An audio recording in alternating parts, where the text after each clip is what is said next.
Gloria a Dios. Qué grande es nuestro Dios, ¿verdad?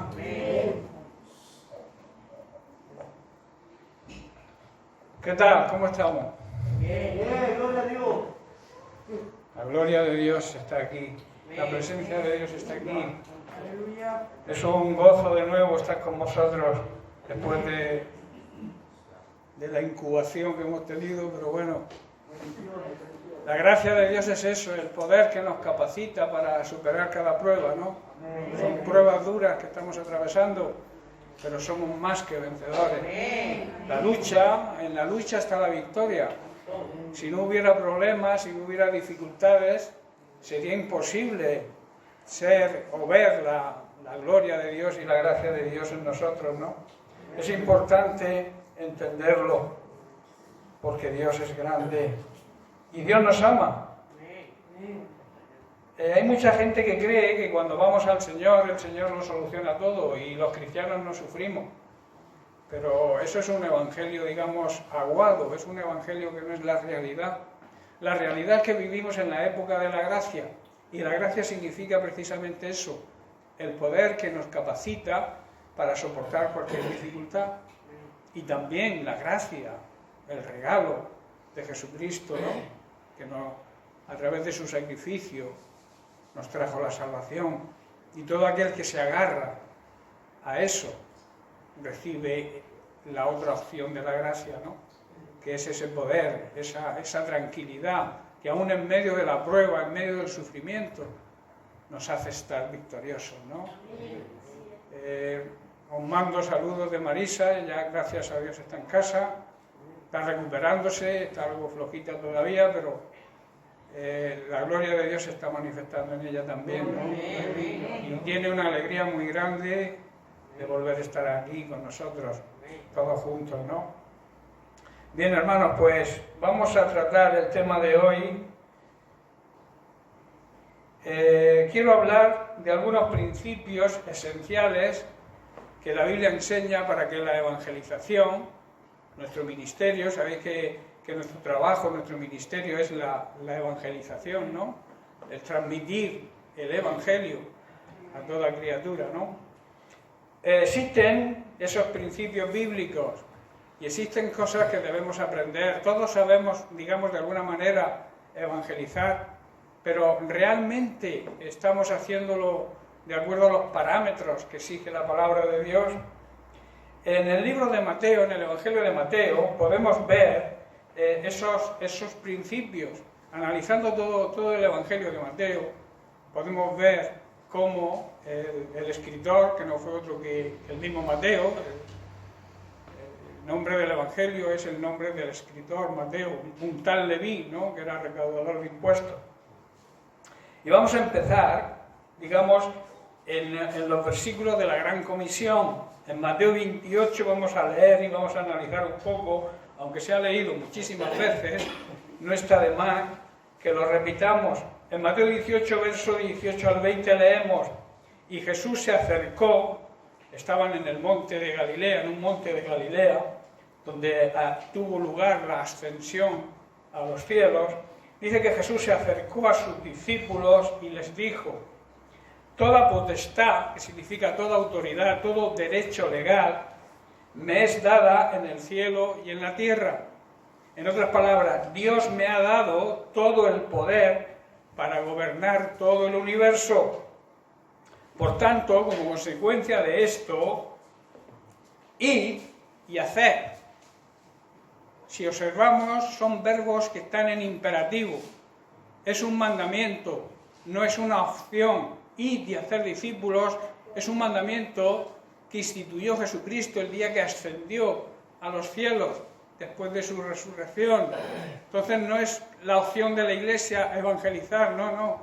Es un mandamiento, es una obligación.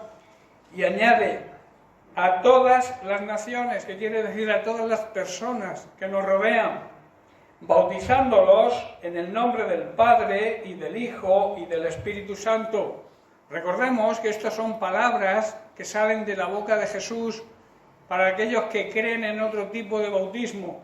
Jesús lo dijo bien claro: en la Gran Comisión, en el testamento que nos dejó el último día que estuvo aquí en la tierra, dice, bautizándolos en el nombre del Padre y del Hijo y del Espíritu Santo. Vuelvo a repetir para aquellos que tengan dudas sobre otro tipo de bautismo. Y el verso 20, la segunda parte de la Gran Comisión, que es tan importante como la primera, dice, enseñándoles que guarden, que obedezcan todas las cosas que os he mandado. Y luego hace una tremenda promesa que luego analizaremos. He aquí, yo estoy con vosotros todos los días hasta el fin de los tiempos.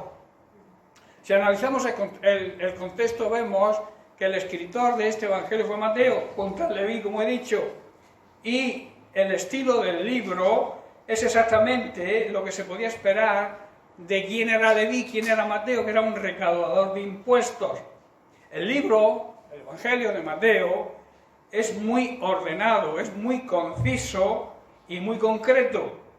Hay que decir también que no está escrito en el orden cronológico, o sea, en el orden en que ocurrieron las cosas. Como cobrador de impuestos, Mateo poseía una gran habilidad que hace que sus escritos sean muy interesantes para los cristianos.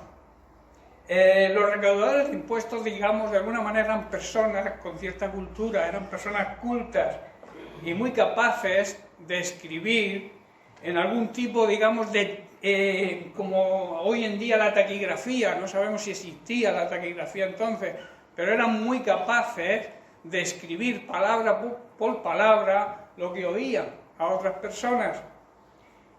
Esta capacidad hacía que Mateo pudiera expresar con tanta concisión y con tanta precisión las predicaciones de Jesús. Un ejemplo es el Sermón del Monte, cómo lo explica. Era una transcripción textual de lo que Jesucristo predicó en el monte. Supongo que esa habilidad no la tendría mucha gente, pero él tenía esa habilidad, que lo que significa que además de que el Evangelio, parte del Evangelio de Mateo está inspirado por el Espíritu Santo, era también una transcripción textual de los sermones y las predicaciones de Jesucristo. Como he dicho, un ejemplo lo demuestra el Sermón del Monte, los capítulos 5 al 7 de su Evangelio. La fecha en que fue escrito este Evangelio oscila entre los 80 y los 90 años después de Cristo. Esta era una época en que la mayor parte de los cristianos eran judíos convertidos, por lo que comprensiblemente el enfoque de Mateo iba dirigido según la perspectiva judía, iba dirigido a sus contemporáneos, aunque nos sirve para nosotros hoy, claro está, ¿verdad? Y el propósito era enfocarle a los judíos la naturaleza divina de Jesucristo. Mateo intenta probar a los judíos que Jesucristo era el Mesías prometido, porque sabéis que muchos rechazaron, muchos judíos, hoy en día también muchos judíos, el judaísmo rechaza a Jesucristo porque no aceptan lo que Jesucristo hizo, en el sentido de que ellos esperaban otra cosa, como ahora explicaré. Mateo escribió este evangelio con el fin de proporcionar a sus lectores un relato de un testigo que había presenciado ocularmente la vida y los hechos de Jesucristo, y demostrar que Jesucristo era el Hijo de Dios, era el Mesías prometido, era ese Mesías anunciado por los profetas del Antiguo Testamento, y demostrar que el reino de Dios se manifestó en Jesucristo de una manera sin precedentes. Por eso Jesús dijo, cuando él predicaba, el reino de Dios se ha acercado a vosotros. Y Mateo lo transcribe perfectamente. A Mateo le interesaba dar a entender que la mayor parte de Israel rechazó a Jesús y su reino negándose a creer en él. ¿Por qué?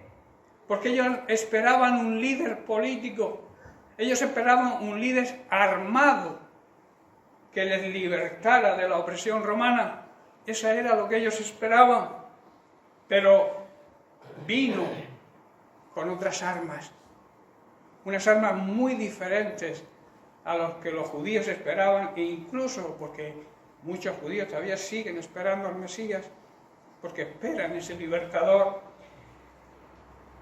Pero hay una gran promesa, que solo al final, en la segunda venida de Jesucristo, es cuando se va a presentar ese Jesús triunfador, ese Jesús juez, ese Jesús que va a gobernar a las naciones.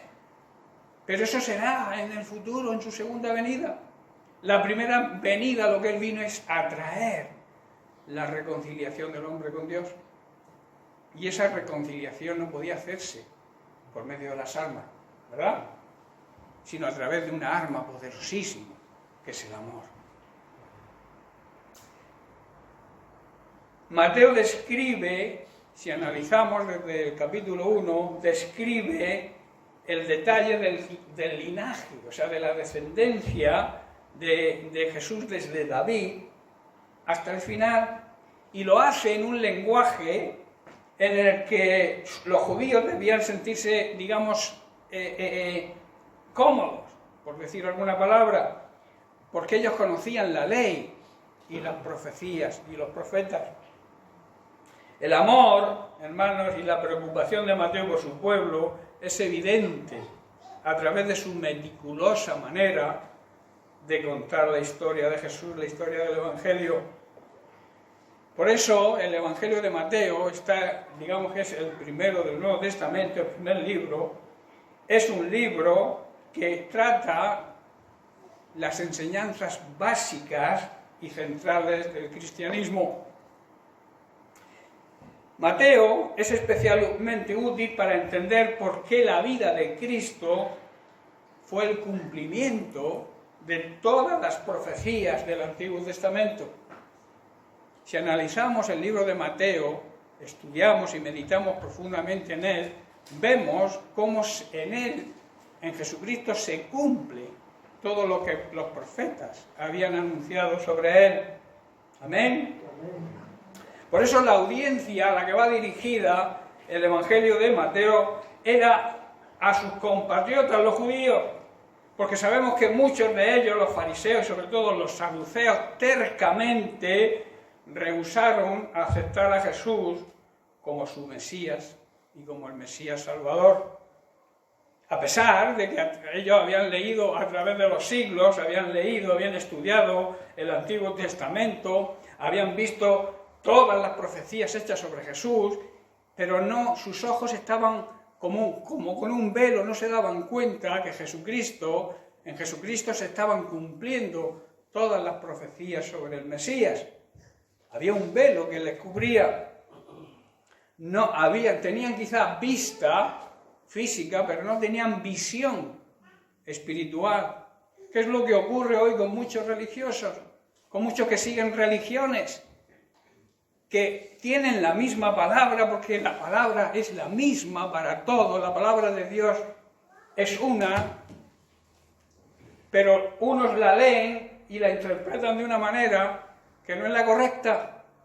No, ¿por qué? Porque existe todavía ese velo que impide ver la verdad y son arrastrados por las mentiras y por las tradiciones de los seres humanos.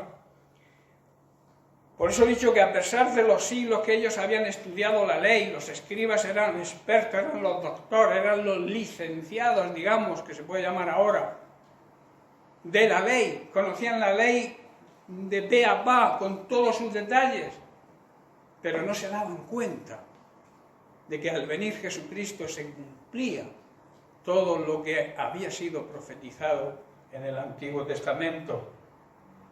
Vuelvo a repetir, tenían vista pero no tenían visión de la verdad. En 2 de Corintios, Pablo lo explica de esta manera en el capítulo 3, versículos 14 al 16, que dice así: pero la mente de ellos, se refiere a los judíos, se endureció y hasta el día de hoy cada vez que se lee el antiguo pacto, porque ellos siguen leyendo el antiguo pacto, el mismo velo, ese velo les cubre la mente para que no puedan entender la verdad.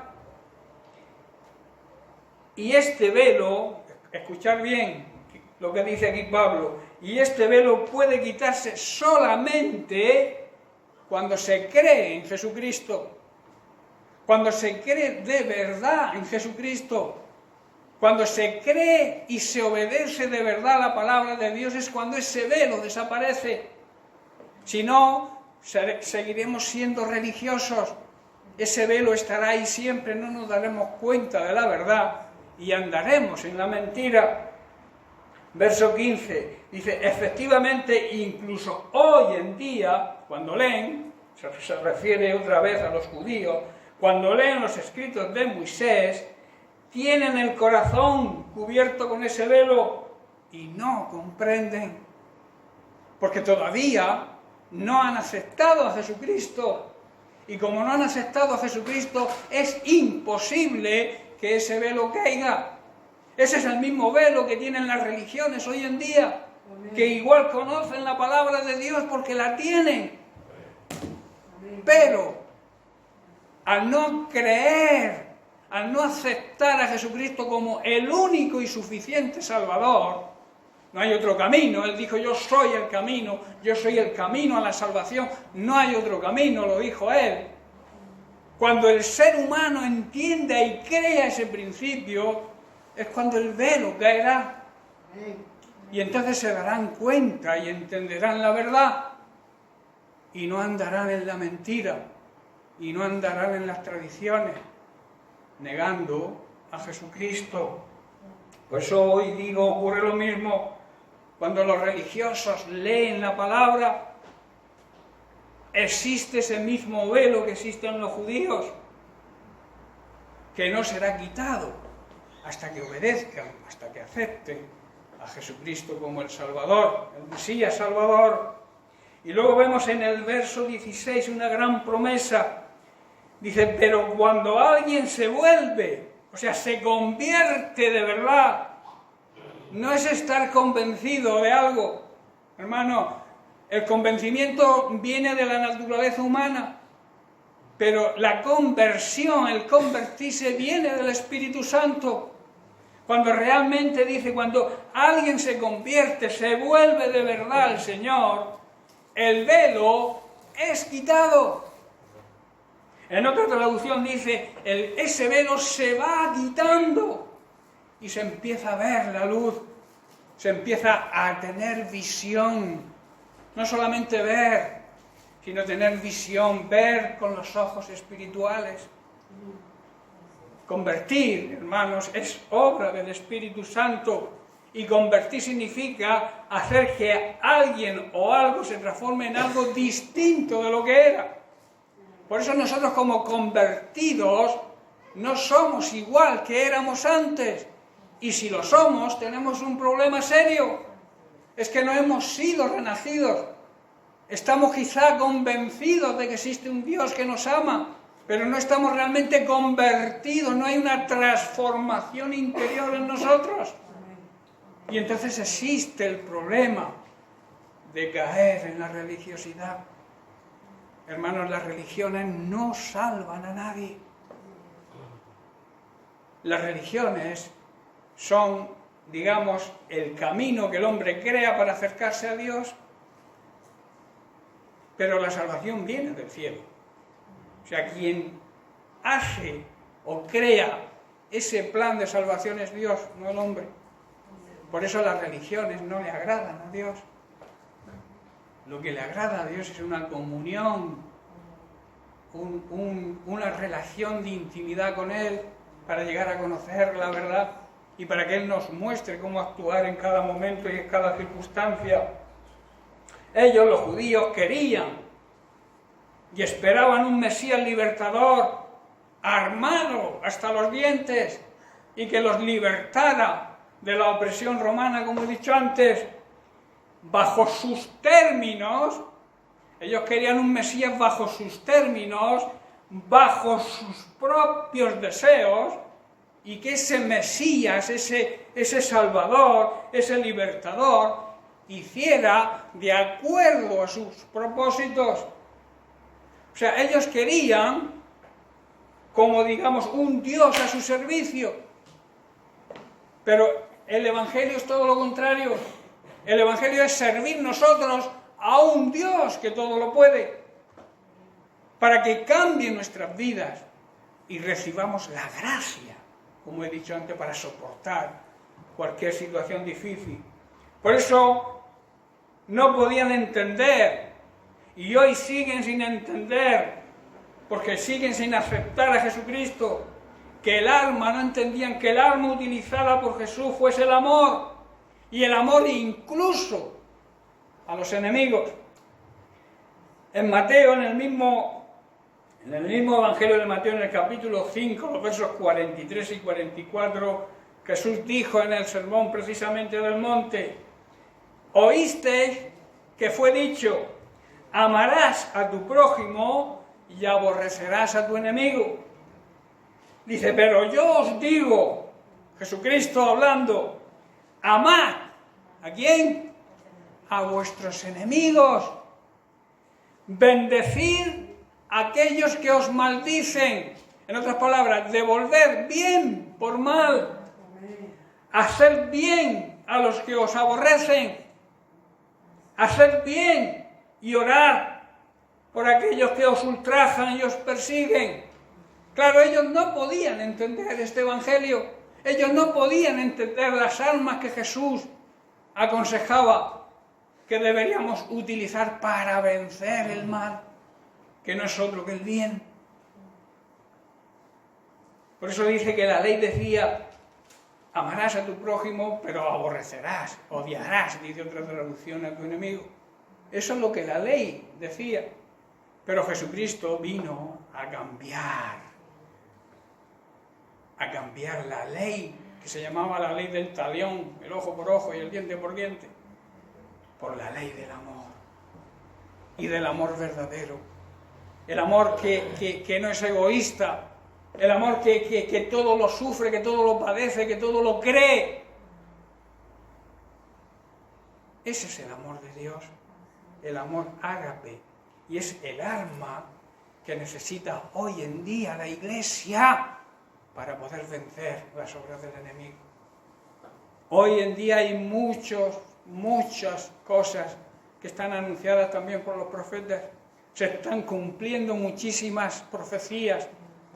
Hoy en día, en la época de los últimos tiempos, que sabemos que los últimos tiempos van desde que Jesucristo precisamente en el monte de Galilea ascendió a los cielos, ahí comienzan los últimos tiempos, hasta que Jesucristo vuelva de nuevo, ya como Rey de Reyes y Señor de Señores, para gobernar a todas las naciones. Aleluya. En ese tiempo estamos, y no sabemos cuándo, pero por las señales, y como estudiosos de la Biblia nos damos cuenta de que eso está muy cerca, ¿verdad? Aquí surgen para nosotros, claro, las preguntas siguientes. ¿Con cuánta frecuencia nosotros buscamos a Dios bajo nuestros propios términos y según nuestros deseos?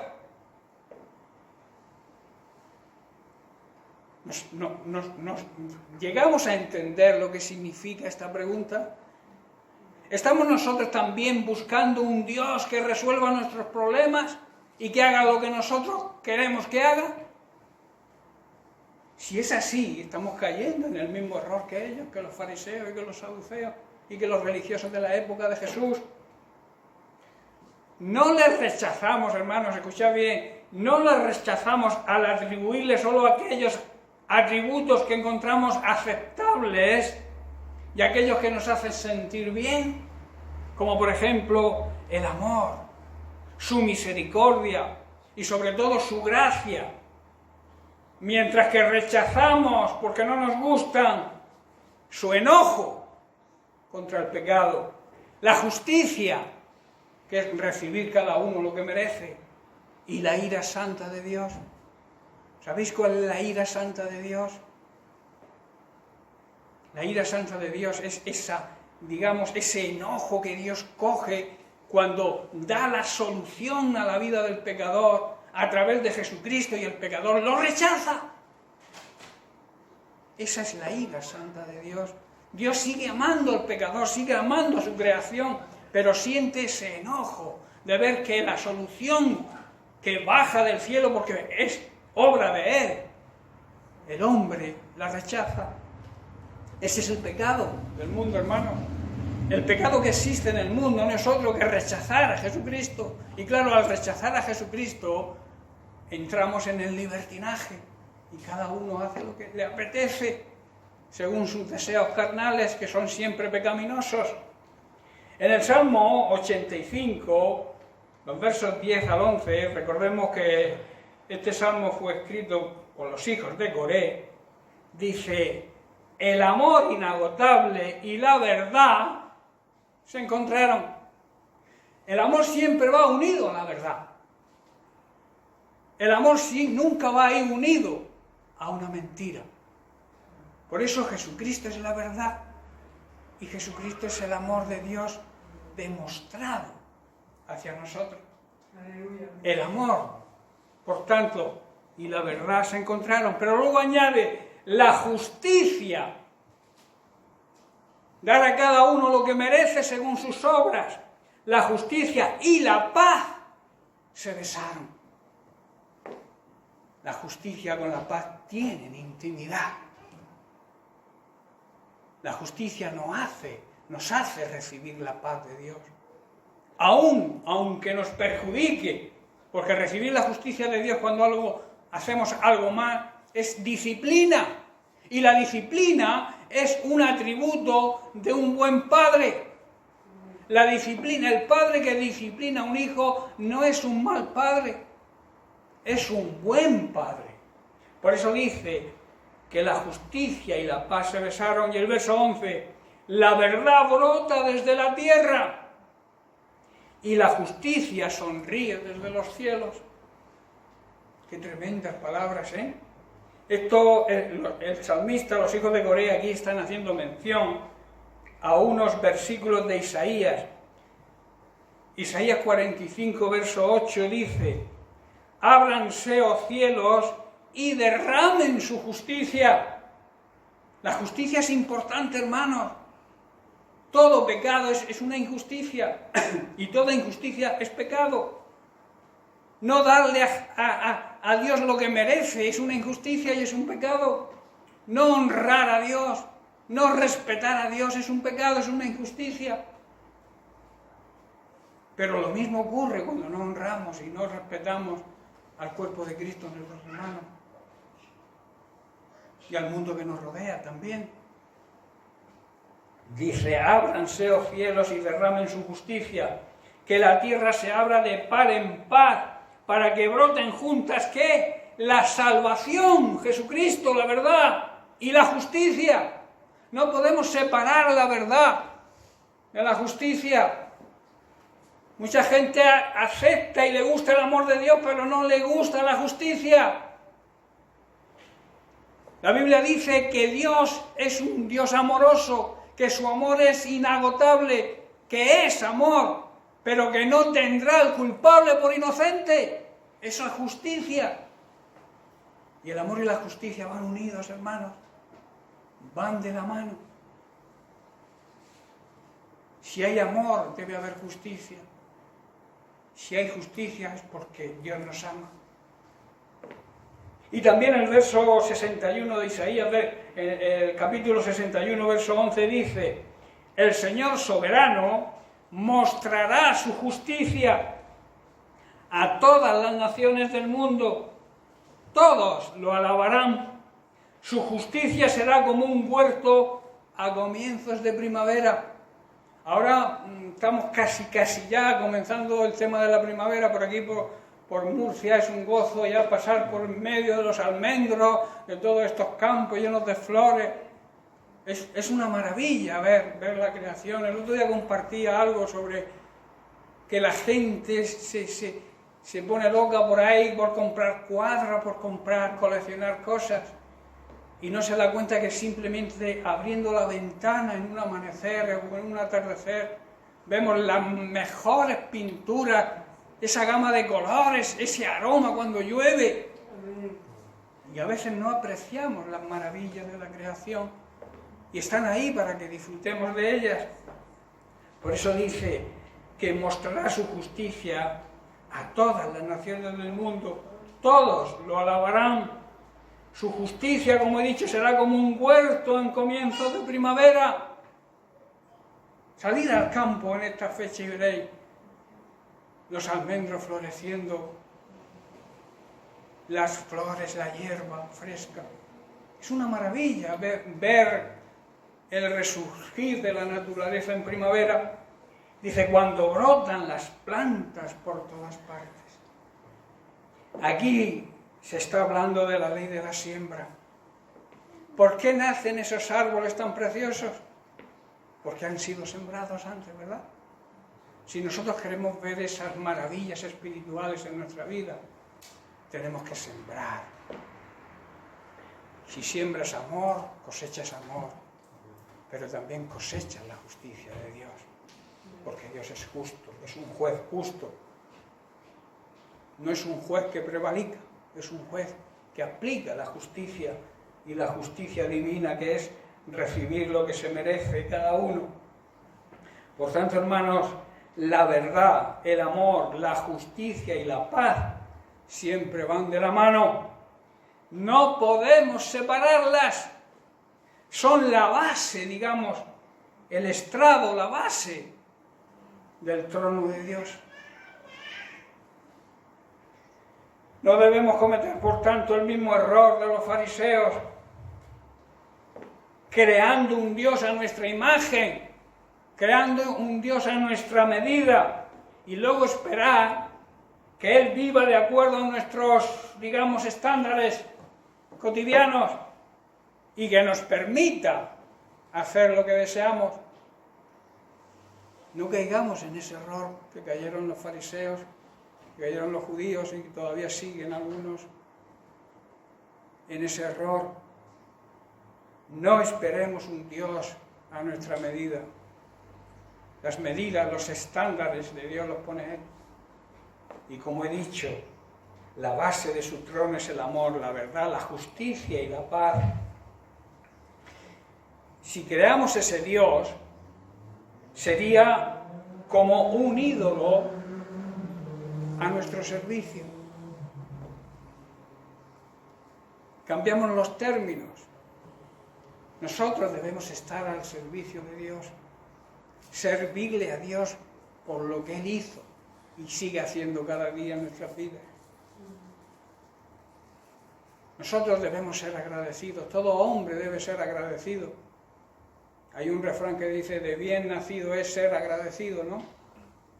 Es un proverbio antiguo. Nosotros tenemos que ser agradecidos y analizar de dónde Cristo, de dónde Dios nos sacó, lo que éramos antes y lo que somos ahora. Porque vuelvo a repetir, es la transformación, el convertirse de verdad, lo que trae un cambio en nuestra vida. La Biblia nos da información más que suficiente, hermanos, acerca de la verdad, acerca de la naturaleza, acerca de la identidad de Dios y de Jesucristo. Por eso tenemos la palabra de Dios y es de necios no aplicarla a nuestra vida. ¿Cuánto más de necios es no leerla? Porque claro, si no la lees, si no la estudias, si no la meditas, no puedes aplicarla a nuestra vida porque la desconoces. Oseas dice, mi pueblo perece porque le falta conocimiento. Debemos conocer la verdad. Y la verdad se encuentra en la Biblia, en la palabra de Dios. El verbo hecho carne, la palabra de Dios escrita y revelada a través del Espíritu Santo. Por eso cuando nos ponemos a leerla, antes de empezar a leer, aunque leamos un versículo, pidámosle al Espíritu Santo que nos revele lo que nos quiere decir. Porque a veces leemos por rutina, nos volvemos rutinarios. Leemos los versículos que marca, digamos, la hojita, el devocional, si es que lo hacemos. Y cuando salimos a la calle, al mercado, donde vayamos, si alguien te pregunta qué has leído esta mañana, ni te acuerdas. ¿Por qué? Porque no has buscado la revelación del Espíritu Santo, no has buscado el rema de la palabra que necesitamos cada día para conducirnos por esta vida. Todo esto, cuando tú conoces la Biblia, cuando tú conoces la identidad de Jesucristo, cuando tú conoces a Dios, nos dan motivos para adorarle, para obedecerle de una manera, digamos, pronta. Dios lo dice y yo lo hago, pero lo hago ya. No espero a mañana. Total. La obediencia parcial no es obediencia, es desobediencia. Hay que hacer todo lo que la palabra de Dios nos dicte. Y también incondicional. Porque hay quien le pone condiciones a Dios. Hay muchos oran de esta manera: Señor, si tú me das, yo hago esto. No, yo hago esto aunque tú no me des. Pero Dios te va a recompensar. Dios no es deudor de nadie. No equivoquemos los términos. La religión dice: Señor, te prometo que si me sana, o si haces esto, o si encuentro un trabajo, yo voy a hacer lo otro. No, así no es al revés. Yo te sirvo, yo te honro. Y Él nos da. Es la ley de la siembra, hermanos, que está a lo largo de toda la Biblia. Lo que se siembra se recoge. Tú no le puedes exigir a Dios, ni le puedes poner contra la pared con una espada. Tú no le puedes: Señor, tienes que hacerme esto porque soy tu hijo. No, díselo con humildad. Señor, yo quiero que tú hagas esto porque soy tu hijo. Sé que no lo merezco, pero soy tu hijo. Y necesito tu ayuda, papá. Esa es la forma de hacerlo.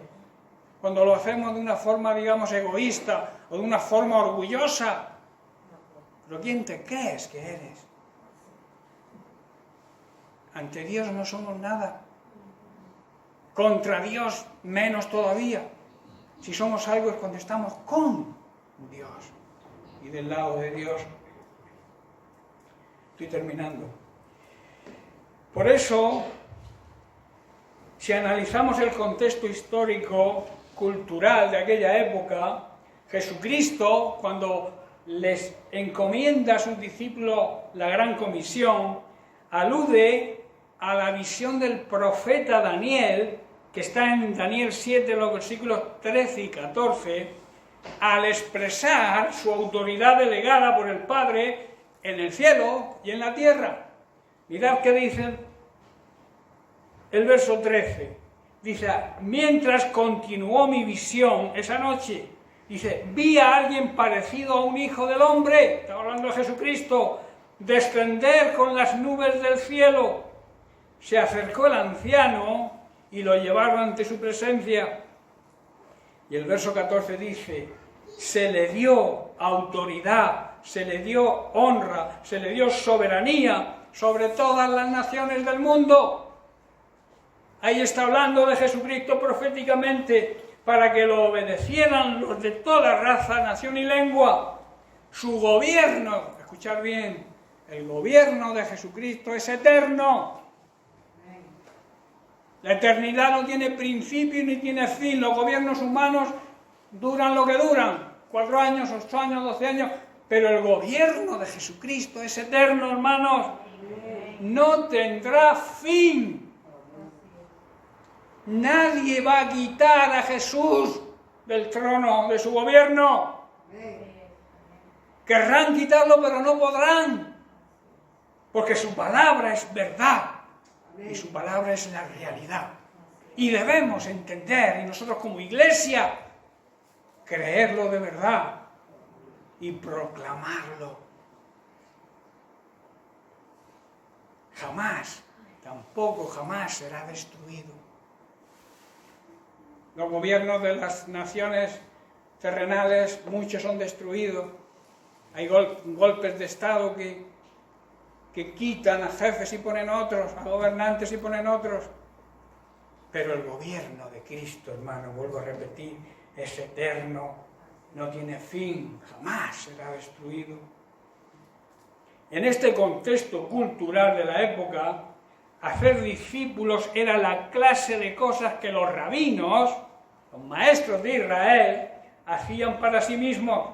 Ellos aplicaban el bautismo como un acto de conversión, el cual tenía como fin que la persona, gentil o pagana, como ellos lo llamaban, se convirtiera, pero al judaísmo, a ellos.